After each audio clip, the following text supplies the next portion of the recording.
The big story today is going to be the weather, the latest weather system bringing more snow to the Sierra, including even the lower elevations. Let's go to your reporter, Claudette Stefanian, live in Grass Valley with the latest. We know it's cold and it looks quiet behind you. I assume everyone's inside.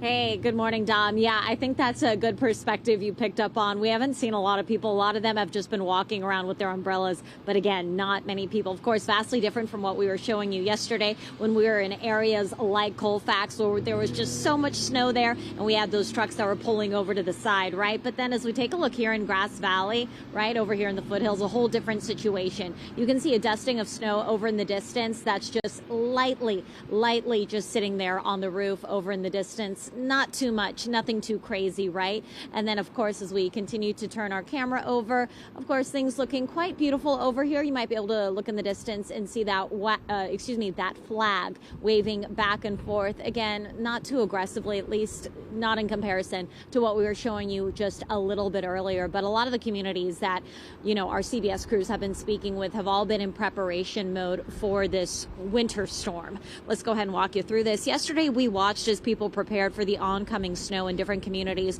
loading up on essentials like propane and water. The stores fully stocked to meet those needs. Also having items like snow shovels and blowers. Chain controls are in effect along I-80 this morning on the eastbound and westbound side. Chains are required on all vehicles except four-wheel drive vehicles with snow tires. We connected with a Colfax resident on preparations.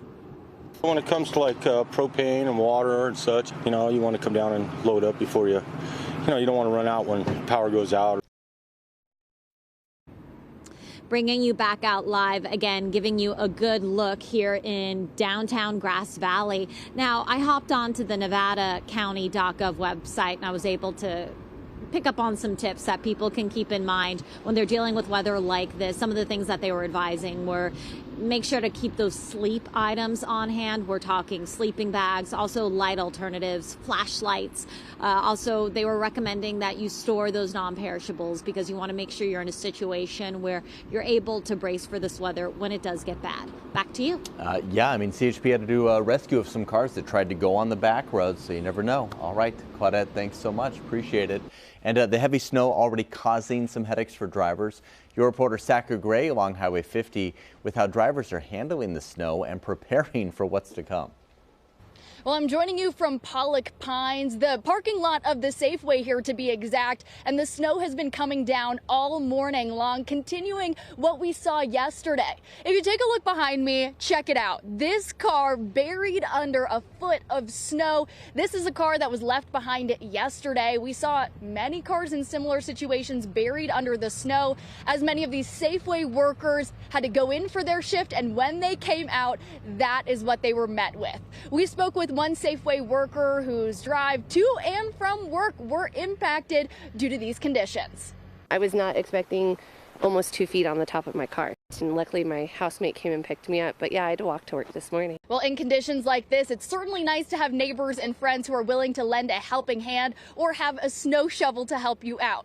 Keep in mind today, chain controls are in effect from Placerville to Riverton and from Kybers to Myers along Highway 50. Additionally, it is a snow day for some students. Pollock Pines Elementary, Silver Fork Elementary, and Camino Unified School District all closed today because those conditions on the road can be icy and tricky for those school buses. So kiddos that are enjoying a snow day today, hey, you're welcome for the good news. And also, we'd love to see your snowmen. As you know, it's dumping. Today's going to be one of those days where snow angels and snowmen are going to be right on that agenda.